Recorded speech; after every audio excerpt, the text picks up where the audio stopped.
لیکن اس ہندوستان کے اندر قادریت کو حضور پیر غوث اعظم کی بارگاہ میں قبولیت چشتیت کے رنگ کے ساتھ میں آئے گی. سمجھ آ رہی ہے؟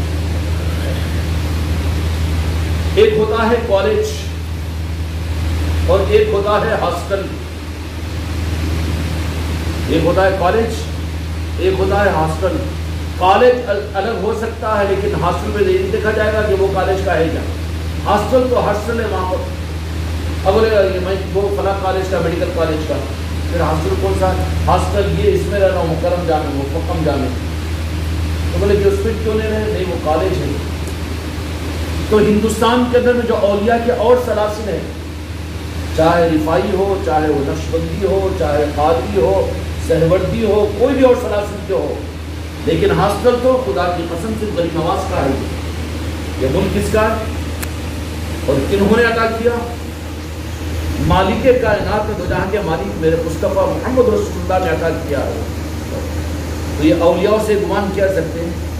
یہ بیچارے جو ولایت کے نام کی حقیقتوں کو نہیں جانتے، جو صرف دکانداریوں کو جانتے ہیں نیمبو پانی کے، وہ لوگ کچھ کا کچھ بولنا شروع کر دیتے ہیں. مگر ہاسٹل تو یہ ہے غریب نواز ہی کا. چاہے وہ کسی بھی کالج کے ہو، قادری ہو کہ نقشبندی ہو کہ سہروردی ہو کہ رفائی ہو کہ اویسی ہو کہ کوئی بھی ہو، لیکن ہندوستان میں ہے کھا کس کا رہے ہیں، پی کس کا رہے ہیں، علی کی خیرات کس چوکھٹ سے مل رہی ہے. حضور پیر غوث اعظم بھی اپنے قادری سلسلے کے اپنے نام لیواؤں کو اصول کے مطابق میں، چونکہ بے اصولیہ ہم بد اخلاقوں سے ہوتی ہے، میرے آقاؤں سے وہ تو اخلاق ہی کی وجہ سے تو آقا ہے، برداشت بھی نہیں کرتے وہ بے اصولی کو. اگر حضور پیر غوث اعظم راس اگر کسی اپنے خاص آدمی کو بھی نوازنا چاہیں گے نا،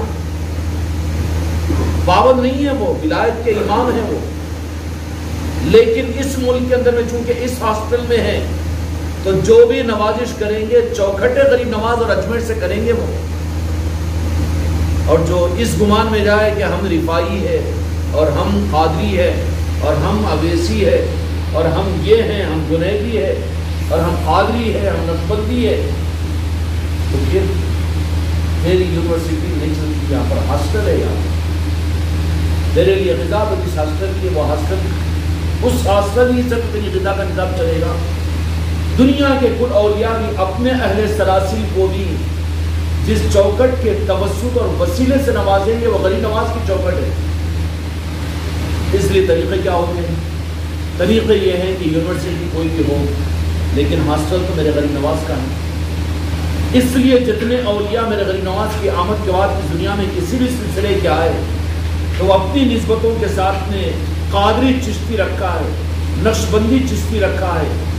تو کوئی بھی ہو اولیاء ہو، 800 سالہ تاریخ کے اندر میں سلطان الہند، کیونکہ مالک دو جہاں نے آپ کو مالک ہندوستان بنایا، تو اس لیے یہاں پر کوئی بھی سلسلے کی اپنی پہچان، چونکہ رہتے ہیں اس ملک میں اس ہاسٹل کے اندر میں، تو کوئی اولیاء میں خدا کی قسم ایک اولیاء بھی وہ ولی ہی نہیں ہو سکتا جو غریب نواز کی نسبت کا ادنا سا بھی انکار کرے. انکار تو دور کی بات ہے. یہ نہیں ہوں گے سارے سلسلے اپنی، لیکن ان کی پہچان کیا ہوگی؟ ان کو جو ان کی غذا ملے گی ہاسٹل کے اندر میں وہ تو غریب نواز کی چوکٹ سے ملے گی.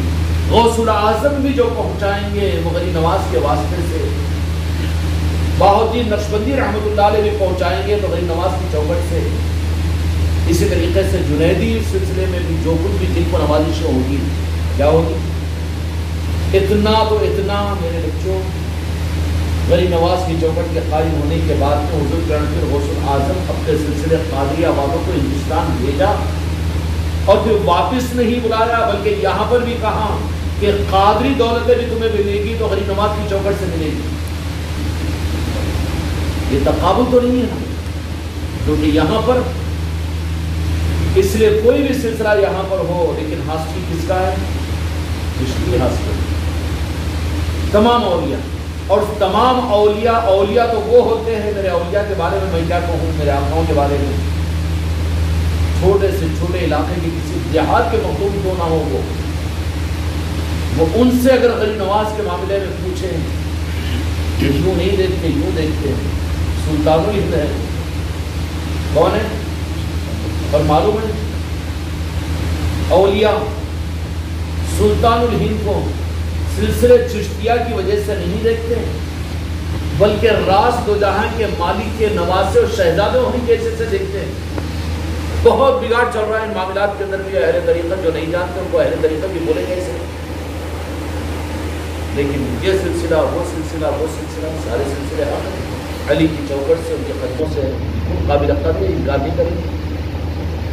مگر یہ کہنے والے دادا کی نظر میں تو سارے بیٹے ایک ہوتے ہیں، پوتروں کو حق نہیں پہنچتا کہ وہ چچا ایسا یہ تایا ایسا، تو کون بولتا پھر دادا چل بازو ہٹ وہ تو میرے بیٹے ہیں۔ تو غوث الاعظم ہو کہ باؤدین نقشبندی ہو کہ اسی طریقے سے اور ہمارے اکابر اولیاء ہو، وہ اب سلطان الہند کی چوکھٹ کے قائم ہونے کے بعد جو کچھ بھی اپنے سلسلے کا فیضان اگر کسی اپنے چاہنے والے اپنے سلسلے والوں کو دینا ہے تو کہاں سے دیں گے؟ بواسطے غریب نواز سلطان الہند کے۔ اس لیے ہر سلسلے والا سلطان الہند کی چوکھٹ سے جڑا ہوا پائیں گے آپ، اور جو وہاں سے کٹا ہوا ہے سمجھنا کہ اصل سے بھی کٹا ہوا ہے۔ بالخصوص بڑی گڑبڑ ہوئی ہے سلسلے نقشبندیہ کے اندر میں، کیا ہوئی ہے؟ مجدد الفسانی رحمۃ اللہ علیہ تک سلسلے نقشبندیہ، اس سلسلے نقشبندیہ کو سلسلے نقشبندیہ عالیہ کہتے ہیں۔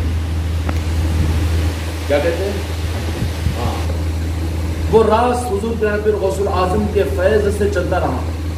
یہ سلسلہ بہت محفوظ انداز کے اندر میں مجدد الفسانی رحمۃ اللہ علیہ تک تو آیا، لیکن مجدد الفسانی رحمۃ اللہ علیہ اللہ تبارک و تعالیٰ نے وہ کمالات عطا فرمائے کہ جس کا انکار نہیں کیا جا سکتا، بلکہ دو جہاں کے مالک نے خود ایک لباس آپ کے پاس حضور پیر غوث الاعظم نے پہنچایا۔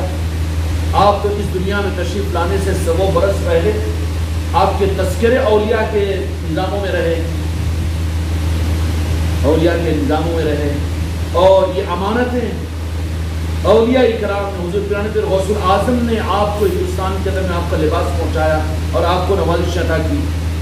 ان تصرفات کی وجہ سے مجدد الفسانی رحمۃ اللہ علیہ کا معاملہ جس سلسلے کو نقشبندی سلسلے نقشبندیہ عالیہ کہتے ہیں، اور اسی پر مجدد الفسانی رحمۃ اللہ علیہ قائم و دائم تھے۔ اللہ تعالیٰ نے بڑے تصرفات اور بہت اہم کام لینے کا فیصلہ کیا تھا مجدد الفسانی رحمۃ اللہ علیہ سے، اور کیا کام لینے کا؟ گزشتہ کی مجلسوں میں آپ لوگوں نے سنا ہوگا کہ اولیاء اکرام سے بہت کم اللہ تبارک و تعالیٰ دین کو پھیلانے کا کام لیتا ہے، اولیاء سے کام جو لیتا ہے دین کے رخ کو صحیح کرنے کا لیتا ہے۔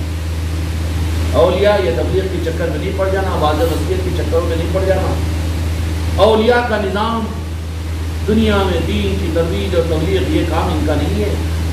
ان کو تو اللہ تبارک و تعالیٰ بہت مجبوری کے درجے میں جتنا ضروری ہوتا ہے اس وقت تک تو حلقہ اور عام طور پر مسلمانوں کو یہ تو بڑے کیا کہنا چاہیے جاگیردارانہ مزاج ہوتا ہے، ہم تو کلمہ پڑھنے والے ہم کیا بولنے کا ہے، یہ مزاج کی وجہ سے تو یہ اولیاء کے نظاموں سے کٹے رہے، مسلمانوں کی تاریخ رہی۔ پھر نئے خون کے طور پر وہ قوموں کے سامنے آئے، وہ قومیں ایمان کو لا کر ان کی صحبتوں میں رہ کر ایسے آگے بڑھے کہ پھر ان کے ذریعے سے دین کو دنیا میں بڑا عروج حاصل ہوا، جیسے سلطان الہند میرے سرکار کے ہاتھوں پر دستے قدرت پر لکھنے والے تو لکھتے ہیں کہ 90 لاکھ انسان حیات ظاہر میں، اب کوئی کمپیوٹر ذرا بتائے اب تک کے ٹارگیٹ میں ان کے نام لیوا ان کے غلاموں کے ہاتھوں پر کتنے فتوات ہوئے اور کتنی قومیں ایمان قبول کی، تو یہ بات تو کہی جا سکتی ہے گھوم کر چکی میں آئے گی کہ پورے ہندوستان کا اسلام سلطان الہند کے ہی سطح میں، یہ تو ماننا ہی پڑے گا۔ تو سلسلے نقشبندیہ عالیہ مجدد الفسانی رحمۃ اللہ علیہ تک حضور پیر غوث الاعظم کے فیض کو لیے ہوئے کنیکٹڈ اور نسبت والا تھا، لیکن بات یہ ہوئی کہ مجدد الفسانی رحمۃ اللہ علیہ کو جس کام کے لیے منتخب کیا تھا اس ملک کے اندر آپ کا حضور کی نصر غوث الاعظم کی نگاہ خاص کی وجہ سے وہ کمالات اور وہ جو سلسلے نقشبندیاں ہیں جو راز سے سیدنا ابوبکر صدیق رضی اللہ عنہ سے منسوب کرتے ہیں، وہ اس معنی میں کہ امام جعفر صادق علیہ السلام کا ننیالی نسبت ابوبکر صدیق رضی اللہ عنہ سے ثابت ہے، اور انہوں نے فرمایا کہ میں 2 مرتبہ پیدا ہوا ہوں، تو اس بنیاد پر باقی سیدنا ابوبکر صدیق رضی اللہ عنہ کو طریقت کا بھی اگر کوئی فیض ہوا ہے تو وہ مولا علی کے ذریعے سے ہوا ہے۔ سمجھ میں آ رہی ہے؟ وہ شریعت کے خلیفہ تھے۔ کون؟ ابوبکر رضی اللہ عنہ۔ طریقت کی ساری وراثت تو مولا علی کی ہے، اگر لیا بھی ہے صحابہ اکرام نے جن کو میرے آقا نے اشارہ کیا تھا تو انہوں نے مولا علی سے لیا ہے راز، مولا علی سے ہٹ کر طریقت میرے آقا نے بھی کسی کو دلایا تو مولا علی سے دلایا، اور قیامت تک مولا علی کے ذریعے سے دلائیں گے کہ علی میں تم کو دے رہا ہوں، یہ ان کو تم نوازیے۔ اور یہی حیات ظاہرہ کے اندر بھی میرے آقا نے بھی خود یہ عملی طور پر کر کر بتایا، اور اس کا سب سے بڑا ثبوت یہ ہے کہ 2 جہاں کے مالک کے پاس امانت کی صورت میں شریعت بھی تھی، طریقت بھی تھی۔ طریقت 2 جہاں کے مالک سے علاوہ کہ خدا کی قسم کوئی چیز نہیں ہے، دیا ہے مولا علی کو، اسٹیئرنگ پر بٹھایا ہے، تصرفات سارے دیا ہے، لیکن پورا کنٹرول 2 جہاں کے مالک کا ہے۔ 2 جہاں کے یہ نہیں ہے کہ یہ سوچا بھی نہیں جا سکتا، کیونکہ مالک کائنات تو مصطفیٰ کی ذات ہے میرے آقا کی۔ شریعت اور طریقت پورا کل تصرف 2 جہاں کے مالک کا ہے، رہے گا قیامت تک۔ ذرا اوپر کے لیول کی بات ہوتی ہے، اس کو سمجھنے کی کوشش کرو۔ امانتیں دونوں تھی نا، تو عملی طور پر بعد والوں کو سنبھلنے کے لیے میرے آقا ہجرت جو فرمائیں، ہجرت کے بارے میں یہ اہل ظاہر اور اہل شریعت علماء بھی کہتے ہیں، کیا کہتے ہیں کہ ہجرت ہی دین کے فروغ اور دین کی تبلیغ کا ذریعہ بنی۔ اور بات یہ ہے کہ ہجرت سے پہلے دین 38-40 کے آس پاس میں تھا، مکے کے تک محدود تھا۔ ہجرت جو ہوئی تو دین کی اشاعت دنیا میں اور دین خوب پھیلا دنیا میں، وہ ہجرت کے بعد میں ہوا۔ تو ہجرت شریعت کے نظاموں کو دنیا میں ظاہر کرنے کے لیے کیا تھا، وہ پلس پوائنٹ تھا وہ۔ تو اب کیا کیا کہ امانت تو 2 جہاں کے مالک کے پاس شریعت کی بھی تھی اور طریقت کی بھی تھی، تب شریعت کی امانت کو، اس کی تبلیغ کو اور اس کو دنیا کے کونے کونے تک پہنچانے کے لیے تو 2 جہاں کے مالک نے مکے کو چھوڑ کر مدینے کی ہجرت کی ہے۔ یہ بتا دیا کہ میری ہجرت میرے دین کے لیے ہے، اب دین کو فروغ کے دنیا کے چاروں کونوں میں دین پہنچ جائے گا، اس کے لیے میں ہجرت کر رہا ہوں۔ اور دوسری پوٹلی تھی امانت کی۔ امانتوں کی ظاہری صورت میں امانتیں وہ نہیں تھی جو مولا علی کے حوالے کی کہ کوئی سونا لا کے رکھے تھے، چاندی لے کر آ کے رکھے تھے، یہ تو ظاہری صورت تھی، پردوں کے اندر میں سارا کام ہوتا ہے، راہ طریقت کے اندر میں امانتیں جو رکھی ہوئی تھی نا، تو اس امانت کے خیانت نہ کرنے والوں کا اعتماد کس پر کیا؟ موجود تو تھے حضرت ابوبکر رضی اللہ عنہ کی، عمر فاروق کی، عثمان ذو النورین کی، لیکن انتخاب کس کا کیا؟ تو وہ امانتیں تھیں، وہ امانت کے پردے میں کچھ اور بات میرے آقا نے بتا دیا کہ میرے دین کی حقیقی امانت داری کا حق اگر کسی سے ادا ہوگا تو وہ مولا علی سے ہوگا۔ کیوں کہ حالات بعد میں میرے پردہ ہونے کے بعد میں ایسے بدلیں گے کہ خلافت راشدہ کے اندر بھی ایسے مسائل پیدا ہو جائیں گے کہ جن سے میں مطمئن نہیں ہوں گا۔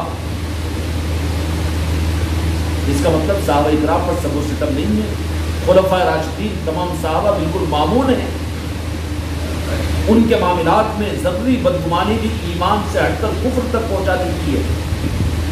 کیا پہنچا دیتی ہے؟ کفر تک پہنچ جاتی ہے۔ کل اصحاب عدو، اور تمام صحابہ جنتی ہے اور امت کے لیے نمونہ ہے، اس میں کوئی دو رائے نہیں۔ سمجھ میں آ رہی ہے؟ تو اب اس امانت کی صورت میں، ظاہری صورت میں امانت داری کا، امانتوں کے ظاہری طور پر پہنچانے کا اعتماد مولا علی پر کر یہ بتا دیا کہ یہ ظاہری تو اہل مکہ کی امانتوں کے امین میں نے مولا علی کو سمجھا،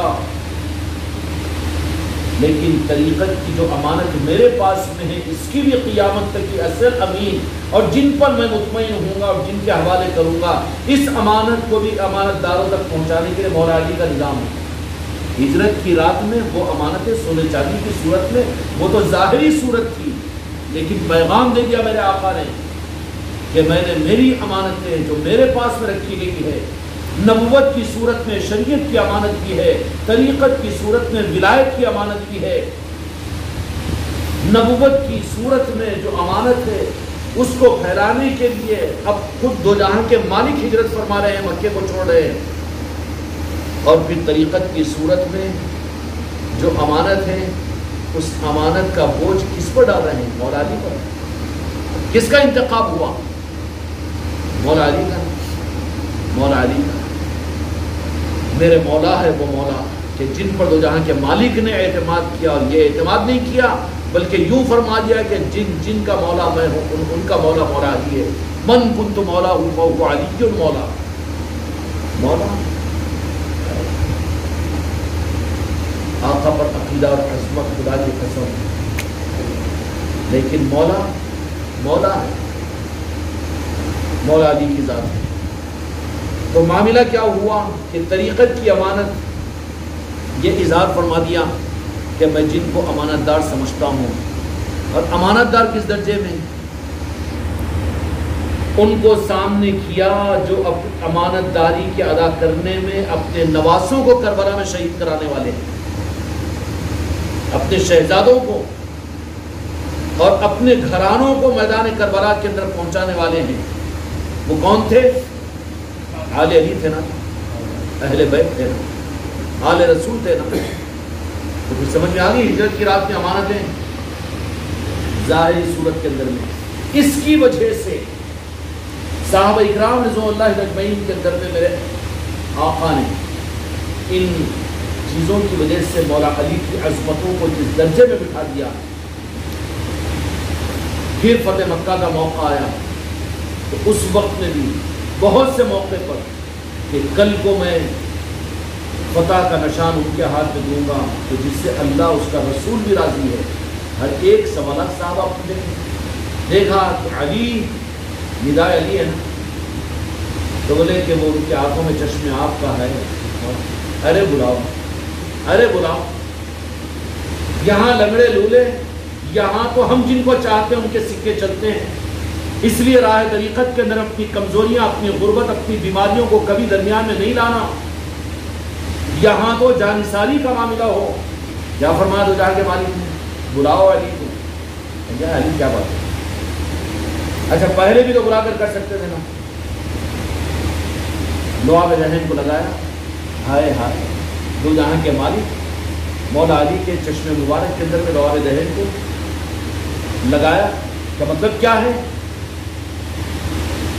کہ علی کی آنکھوں میں لعاب ذہن کا وہ چشمہ ہے کہ جس سے عقبہ بھی دکھتی ہے، جنت بھی دکھتی ہے، موجودہ زمانہ بھی دکھتا ہے، دوسرا زمانہ بھی دکھتا ہے، اور قیامت تک کا زمانہ دیکھنے والی ذات مولا علی کی ذات ہے کہ جیسے مولا علی کو بلایا اور اپنے لعاب مبارک کو نکال کر آنکھوں میں لگایا تو پھر کیا دیکھے مولا علی؟ قیامت تک کا نظام دیکھے کہ نہیں دیکھے؟ ازل کا بھی دیکھے، ابد کا بھی دیکھے، اور دیکھ کر میرے آقا نے نشان ہاتھ میں دے دیا۔ کون سا نشان تھا؟ وہ ولایت کا نشان تھا، فتح کا نشان تھا، کامیابی کا نشان تھا، جس پر اسلام کو ناز ہوتا ہے۔ اب بولو اسلام کو ناز تو اولیاء کے نشانوں پر ہونا چاہیے نا، طریقت پر ہونا چاہیے۔ شریعت کو حقیقت میں ناز بھی جو ہوتا ہے نا وہ طریقت پر ہوتا ہے۔ تو بیچارے نادان ہیں جو شریعت کو بازو کی چیز سمجھتے ہیں۔ تو اس طریقے سے مولا علی کی عظمتوں کو بڑھا دیا تو وہ صحابہ اکرام رضوان اللہ اجمعین پھر مولا علی کو نہیں پہچانے ہوں گے؟ پہچان تو چکے تھے، خلفائے راشدین بھی، لیکن اس وقت بھی اسلام کے نام پر جو فتوحات ہو رہی تھی، اسلام پھیل رہا تھا، تو اس وقت میں جن کو مقصد اسلام سے نہیں تھا، اپنی دنیا سے تھا، ایسے بھیڑ کی بھیڑیں جب آ رہی تھی تو انہوں نے سب تو جھکے ہیں کعبے کی طرف میں، کعبہ جھکا ہے مدینے کی طرف میں. تو یہی معاملہ تو مولا علی کے ساتھ میرے آقا نے فرمایا کہ ہم کہیں کہ یا رسول اللہ آپ ہمارے مالک ہیں، آپ ہمارے مولا ہے، تو خود مصطفیٰ نے فرما دیا کہ جو مجھے مولا مانے انہوں مولا علی کو مولا مانو. تو کیا ہم جب مان رہے ہیں تو صحابہ نہیں مانے تھے، لیکن وہ آنے والوں کو یہ معلوم تھا کہ ہمارا دل کا ڈپلیکیٹ پن اور جگہ تو چل جائے گا. خارجی بھی عداوت اسلام کو لے کر منافق بھی مدینے کے اندر میں یہود و نصارہ بھی داخل ہو رہے تھے، لیکن وہاں پر حضرت عمر فاروق رضی اللہ عنہ، سیدنا ابوبکر صدیق رضی اللہ عنہ، عثمان غنی رضی اللہ عنہ، کل آنکھوں کی بینائی سے دیکھنے والی ذات کو مولا علی کو مانتے تھے کہ منافق کون ہے، مومن کون ہے. مولا علی سے پوچھ رہے تھے کہ کیا ہے ان کے بارے میں رپورٹ. کیا پوچھتے تھے؟ شریعت تھی ان کے پاس، شریعت کے امام ہیں، بعد الانبیاء تحقیق خلیفت بلا فصل سیدنا ابوبکر صدیق رضی اللہ تعالیٰ عنہ، مگر تھے وہ شریعت کے نا. اب لا کر طریقت کے اس مقام پر تو پھر معاملہ، مگر اس معنی میں کہ آل رسول اور اہل بیت سے نسبتیں تھی، اور امام جعفر صادق علیہ السلام نے وہ نسبت دی ہے جس کی بنیاد پر سلسلہ نقشبندیہ رکھا گیا ہے، اور وہ اس راستے سے فیض ہے. کیوں ایک فیض تو ہوتا ہے نسب سے اور ایک فیض ہوتا ہے نوازنے سے. تو اس معنی میں سید ابوبکر صدیق رضی اللہ عنہ جب امام جعفر صادق علیہ السلام نے عظمت عطا فرمائی تو پھر وہ فیض وہاں تک بھی تو پہنچانا، تو اس لیے صدیقی فیض کہتے ہیں اس کو. باقی اصل فیض طریقت جو ہے سلسلہ نقشبندیہ کا کی وہ مولا علی کے ذریعے سے. اگر کوئی مولا علی کو چھوڑ کر اسی وجہ سے سلسلے نقشبندیہ کا آگے فیض بڑھ گیا اور تقسیم ہو گیا سلسلہ نقشبندیہ، تو معاملہ یہی ہوا کہ وہ بھی چونکہ امام جعفر کون تھے، اہل طریقت کے ائمہ تھے، ان کی وجہ سے یہ نسبت کا دینا سلسلہ نقشبندیہ میں سید ابوبکر صدیق رضی اللہ عنہ کہ میں 2 مرتبہ پیدا ہوا ہوں، اس معنی میں صحیح ہے کہ وہ فیض بھی بعض اوقات کیا ہوتا ہے معلوم، اوپر سے نیچے فیض آتا ہے. طریقت کی راہ کے اندر میں نیچے والوں سے بھی فیض اوپر جاتا ہے. کیا ہوتا ہے؟ حضور پیران پیر غوث الاعظم کو نمونہ بنایا، ولایت کا امام بنایا، تو آپ اچھا یہ بتاؤ کہ آپ حضور پیران پیر غوث الاعظم بعد میں بنے یا پہلے سے بنے ہوئے تھے؟ ازل سے بنے ہوئے تھے نا. تو بنے ہوئے تو 23-24 پیران کامل سے پھر آپ نے بیعت حاصل کیوں کی؟ کرتے رہے. جب آگے اس مقام پر پہنچے تو سبوں نے پھر حضور پیران پیر غوث الاعظم کو یوں دیکھا. دیکھنے کے بعد میں کیا کہا کہ اب ہمارے لیے حضور پیران پیر غوث الاعظم. اسی طریقے سے اہل طریقت طریقت والوں تم پر لاکھوں درود و سلام ہو. حضور پیران پیر غوث الاعظم کو تو ولایت کا امام ازل سے بنایا گیا تھا کہ نہیں؟ اس کے باوجود بھی پھر یہ 23-24 پیروں سے آپ باضابطہ مرید ہو کر آگے، اور جب وہاں پر پہنچے تو پھر اس کے بعد میں پھر ان سارے پیروں نے کہا، جب واپس آئے تو سبوں نے کہا کہ تمہارا قدم ہماری گردن پر. ارے تمہارا قدم، اور یہ بنیاد قرار دی گئی کہ جو حضور پیران پیر غوث الاعظم کے قدم کو اپنی گردن پر قبول نہ کرے اس کو ولایت سے نکال دیا جائے گا. اب یہاں پر تقابل نہیں کر سکتے کہ بڑے کے چھوٹے، چھوٹے کے بڑے، تجھے حق نہیں ہے وہ بولنے کا گننے کا. ہوا نہیں ہوا. جو جن کو پیر بنایا تھا حضور پیران پیر شیخ عبد القادر جیلانی شہید اللہ نے، اب انہی کو اپنی ولایت کے بچانے کے لیے حضور پیران پیر غوث الاعظم کے قدم مبارک کو اپنے کاندھے پر قبول کرنا پڑا. بلکہ اس سے پہلے کے بھی جو اولیاء کرام تھے، جنید بغدادی رضی اللہ عنہ نے، اور اوپر کے جتنے اولیاء تھے، ان سارے اولین اور آخرین کے اولیاء کے لیے ولایت کے سنبھالنے کا واحد راستہ یہ بنا کہ حضور پیرانے پیر غوث الاعظم کے قدم کو اپنی گردن پر انہیں قبول کرنا پڑا، اور یہی بات بعد میں سلسلے میں طریقت کی بنیاد بنی۔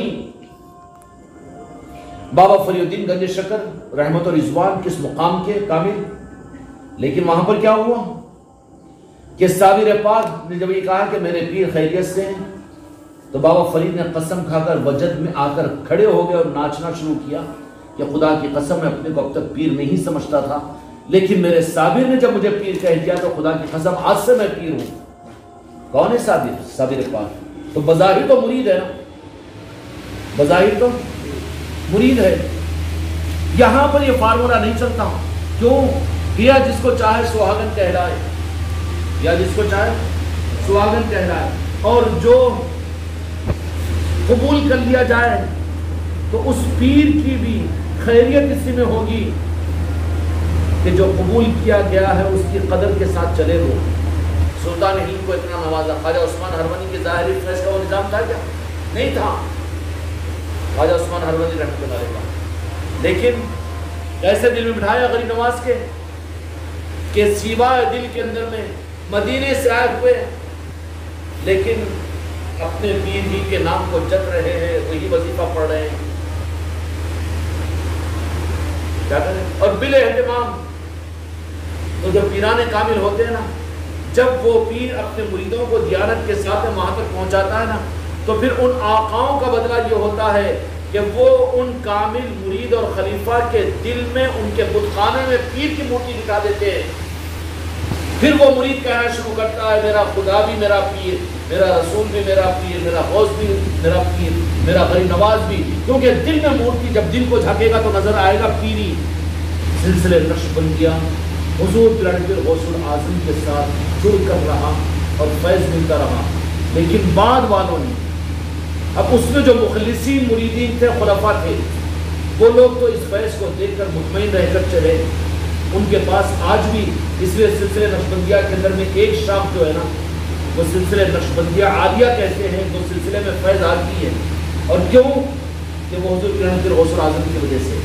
اب دوسرا سلسلہ تقابل پر آ گیا کہ ہمارے مجدد صاحب، ہمارے پیر صاحب کو اتنا اپنا تصرف حاصل ہے کہ اب حضور پیرانے پیر غوث الاعظم کے نام لینے اور ان کی ضرورت ہم کو نہیں ہے۔ اب اس کے بعد میں کیا ہوا کہ جب وہاں پر کاربن آیا، وہاں پر کاربن آیا تو وہ سلسلہ بنا نقشبندی مجددی، مجدد عالیہ، سلسلے نقشبندیہ عالیہ۔ تو وہ حضرت مجدد الفسانی رحمۃ اللہ علیہ کے صحیح فیض یافتہ اس سے آج بھی فیض حاصل کر رہے ہیں، اور جتنے اولیاء ہیں سلسلے نقشبندیہ کے، وہ سارے اولیاء جن کے آستانوں سے فیض آج بھی مل رہا ہے، وہ کون ہے؟ نقشبندی عالیہ مجددی ہے۔ لیکن مجدد صاحب رحمۃ اللہ علیہ کے بعد میں ان کے مقامات، ان کے کمالات، ان کے کرامتوں کو اس کو دیکھ کر اب حضور پیرانے پیر غوث الاعظم کے معاملے کے اندر میں ذرا انہوں نے یہ کیا تو وہیں پر خاندان کو کٹ کر دیا گیا۔ سلسلے نقشبندیہ مجددیہ عالیہ کو چھوڑ کر غوث الاعظم کا تعارف ہوگا، تو اب انہوں کیا بولنا شروع کیے کہ نقشبندی مجددی مجددی بول کر چلے۔ اب عالیہ کو چھوڑ دیا، ہم نقشبندی مجددی، ہم نقشبندی مجددی، اور کچھ دن چلنے کے بعد میں اس میں پھر اور کہ مجددی بھی رہیں گے تو راس مجدد الفسانی رحمۃ اللہ علیہ کے تعلیمات تو بڑے عام تعلیمات حضور پیرانے پیر غوث الاعظم کے نظام ہے۔ اب کیا کیا انہوں نے؟ چونکہ کٹ چکے تھے اس کے لیے مجددی سیفی ہو گئے۔ کیا کیا؟ اور ایک لقب بڑھا لیا سیفی، سیفی سلسلے نقشبندیہ کے سیفی بن گئے۔ اور سیفی آج ان کی پہچان کیا ہے؟ وہ پورے سیفیوں کی پہچان بدعقیدوں کی ہے۔ یہ نقشبندیہ سلسلے کا یہ حشر ہوا کہ اب یہاں پر پہچان قائم ہو گئی کہ مجدد الفسانی رحمۃ اللہ علیہ نے پہچان دینے کے لیے اب ان کو سیفی بول کر ادھر ڈھکل دیا۔ اب ایک نافرمان پھوٹا ہو تو جا تیرا تو کر لینا، اب جن کو نوازنا ہے، اب آج بھی مجدد الفسانی رحمۃ اللہ علیہ کی نظروں میں ان کے فیض میں جو ہے نا وہ مجدد عالیہ والے ہیں۔ اس لیے جو سیفی ہے نا سارے غوث الاعظم سے بھی کٹے ہوئے ہیں، غریب نواز سے بھی کٹے ہوئے ہیں، اور آج بھی سلسلے نقشبندیہ عالیہ جو ہے جن کا فیض ان آستانوں سے جاری ہے اور آج بھی ہم کے اوپر جمے ہوئے ہیں، چلے گا تو پھر ان کو اس درجے پر اعلیٰ سنبھالا جائے گا کہ مجدد الفسانی رحمۃ اللہ علیہ کو غوث الاعظم نے لباس دیا، کام لینا میں جو کام لیے، اور آج تک بھی ان کا فیض اور قیامت تک بھی چلتا رہے گا۔ کن کا؟ مجدد الفسانی رحمۃ اللہ علیہ کا فیضان تا دم قیامت چلتا رہے گا۔ وہ اصل میں فیضان غوث الاعظم ہے، جو اس سے اعراض کیا حضور کے نبی غوث الاعظم سے، تو مجدد الفسانی رحمۃ اللہ علیہ نے ان کو آہستہ آہستہ آہستہ ڈھکل کر سیفیوں کے مجلس میں لا دیا۔ اگرچہ کہ سیفی سلسلے نشبتیہ سے اپنی نسبت مجدد الفسانی کا نام لیتے ہیں، لیکن عقیدے پورے ان کے بدعقیدوں کے عقیدے ہیں، بلکہ وہ کرنے والوں کو بھی وہ لوگ نیچی معیار دیکھتے ہیں، اور وہ کہتے ہیں کہ ہمارے پاس میں علماء ہیں، ہمارے پاس میں مدارس ہیں، اور ہم علم والے ہیں، اور ہم مجدد الفسانی رحمۃ اللہ علیہ کے تعلیمات کو لے کر چلنے والے ہیں۔ ارے بابا، ظاہری کتابوں کو تو لے لیا، لیکن ان کے سینے کے فیض کو کہاں لیا؟ کہ دنیا کے سارے سراسر بھی اگر ہندوستان میں ہیں تو کوئی بھی یونیورسٹی ہو، لیکن ہاسٹل تو ہندوستان کا کسی بھی دنیا کے بزرگ سے فیض حاصل کرنے کے لیے چوکھٹے غریب نواز سے ہم بے نیاز نہیں ہو سکتے۔ خوش قسمتی ہماری اور آپ کی ہے کہ راست غریب نواز نے کرم فرما کر ہم بھکاریوں کو اپنی چوکھٹ کی نسبت عطا فرمائی۔ اس پر ہی خدا کی قسم اپنے نسلوں کو قربان کر دو تو بھی خواجہ جی کے شکر کا حق ادا نہیں ہو سکتا۔ اللہ تعالیٰ آپ کے ساتھ